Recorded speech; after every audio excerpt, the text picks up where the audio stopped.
Se está dando una situación en el Congreso.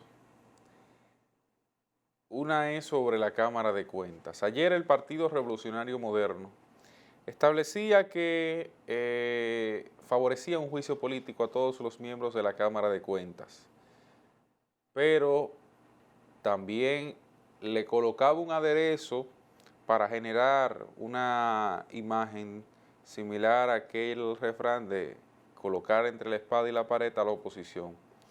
Y esa es, aquellos que se oponen a esto, se oponen a la transparencia. Y con ese argumento buscan colocar a la oposición en una encerronada. Bueno, es tan real como lo plantea el PRM. Parece que la historia está un poco coja. Y parece que la historia está un poco coja porque aunque coincido con algunos de los planteamientos del PRM, yo creo que debe haber un juicio político a los miembros de la Cámara de Cuentas. No debe dejarse de lado otro elemento que el PRM saltó y con buenos abogados ahí no tomó en consideración. Y ayer hablaba un poco de eso.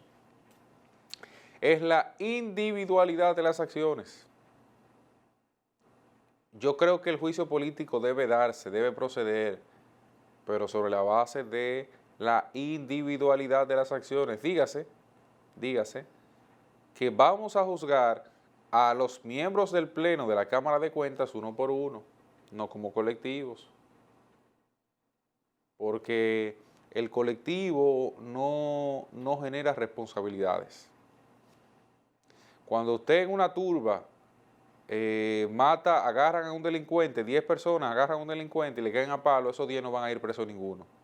Ahora, cuando lo genera uno o dos individuos, o cuando esos mismos 10 son llevados al tribunal como individuos, como lo señala el propio código, por separado, indivisible, bueno, pues entonces ahí lo más probable es que se obtenga una condena. Aunque a quien haya matado haya sido un terrorista, obtenga una condena es lo más probable.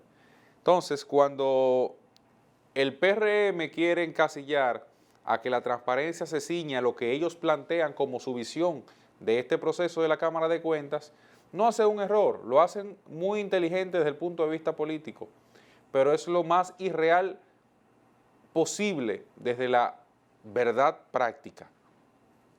Es lo más irreal, porque no es verdad que nadie está obligado a entender que su criterio es el que corresponde. Hay una cosa llamada centralismo democrático. Las decisiones de la mayoría deben acatar las minorías. Y ese centralismo democrático fue el que imperó en la Cámara de Cuentas en todo este tiempo. Por eso yo digo, vamos a llevarlo al juicio político, uno por uno, como diría Joaquín Balaguer, uno por uno como malandrines, como caballeros, o todos juntos como malandrines. Entonces, me parece que lo más ideal es llevar este proceso como caballeros. Y la oposición debe saber jugar sus cartas de forma inteligente para evitar dos cosas. Primero, que lo utilicen la Cámara de Cuentas como un arma política. Y segundo, para que ellos no queden mal ante la población en un proceso como este, porque el PRM movió sus cartas y utilizó el tablero de ajedrez a su antojo. Y hasta ahora, si usted no sabe manejarlo, le puede quedar bien solo a ellos.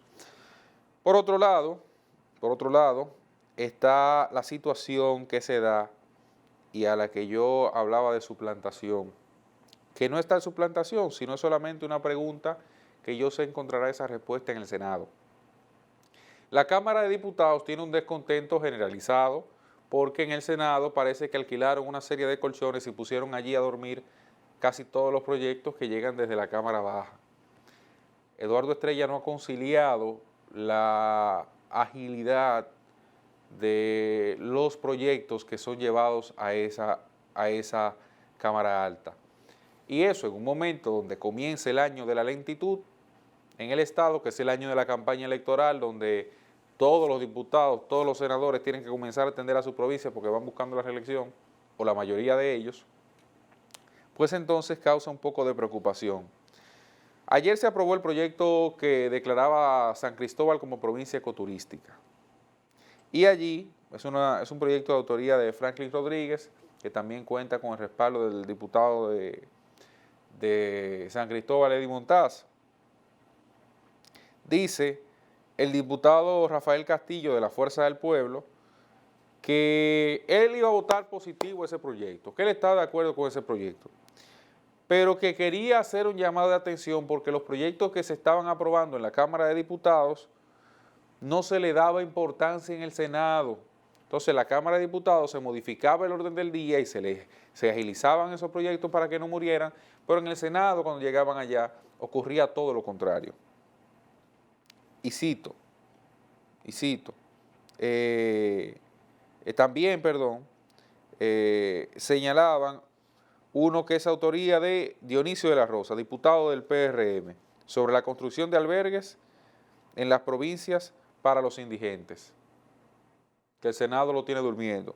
Él señalaba uno de los proyectos más importantes que depositó Omar Fernández, que es el que regula las transiciones gubernamentales, porque aquí hoy día no hay una regulación, usted entrega lo que le da la gana en los procesos de transición gubernamentales. Bueno, Omar Fernández había depositado un proyecto de eso y en el Senado parece que lo tienen bloqueado, hace 3 años. Y ante eso Pacheco reacciona y aprovecha para informar que va a crearse una comisión para tirarse el allanamiento prácticamente al Senado de la República.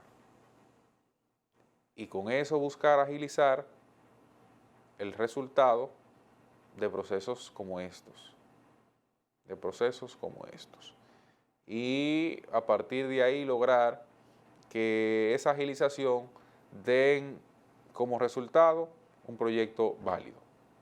Yo creo que es correcta esta actitud y me parece que eso se va a solucionar solamente con un cambio de presidente. Me parece que hay unas condiciones que Eduardo Estrella o un modelo de operaciones que quizás dificulta un poco más que nunca, porque me parece que esto se aprecia más. Siempre ha existido esa especie de desnivel entre una y otra Cámara, pero me parece que se ha agudizado durante la presidencia de Eduardo Estrella. Finalmente, hablar un poco sobre lo que sucede en Ucrania. Resulta que quizás esta es la noticia más importante de los últimos días en el mundo, porque la OTAN tenía su cumbre esta semana. Y en esa cumbre se decidió parar hasta ahora la aceptación de Ucrania, paralizar hasta ahora la aceptación de Ucrania como miembro de la OTAN, pero no descartarla, todo lo contrario. Genera un mar de dudas cuando hace el proceso partiendo de la extensión de una invitación. Y la extensión de una invitación, cuando se habla en diplomacia, en este caso de la OTAN, no es más que el primer paso para que Ucrania pueda ser parte de la Organización de Estados del Atlántico Norte.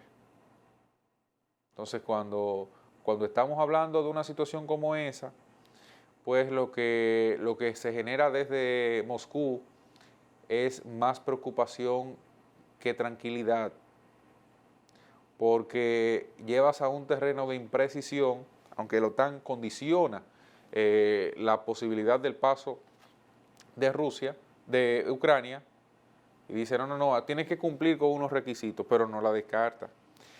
Y la condiciona, pero le dice, bueno, todavía vamos a seguir colaborándote en términos económicos, todavía vamos a seguir respaldándote en términos humanitarios, en términos armamentísticos tú sabes que puedes compartir con nosotros, vamos a seguir despachando juntos algunos temas, pero tú no vas a ser parte. Bueno, lo que no se produce es la oficialización de esa integración de Ucrania a la OTAN. Pero en términos prácticos, Ucrania está despachando con la OTAN. Y cuando eso es el planteamiento que recibe Moscú, pues entonces lo que se puede avisorar es un malestar que puede mantenerse todavía en el ambiente en una situación como la que hasta ahora hay. Entonces, eso puede ser muy peligroso y puede ser muy peligroso sobre todo porque a Rusia no le ha caído bien. A Rusia no le ha caído bien, y para que ustedes tengan una idea, parte de lo que se ha generado es que el secretario Stoltenberg de Rusia ha dicho que es el lenguaje más fuerte nunca usado. Dígase, que hoy se manifiestan más intenciones que nunca para acercar a Ucrania a la OTAN. Y eso a Rusia nada de caerle bien.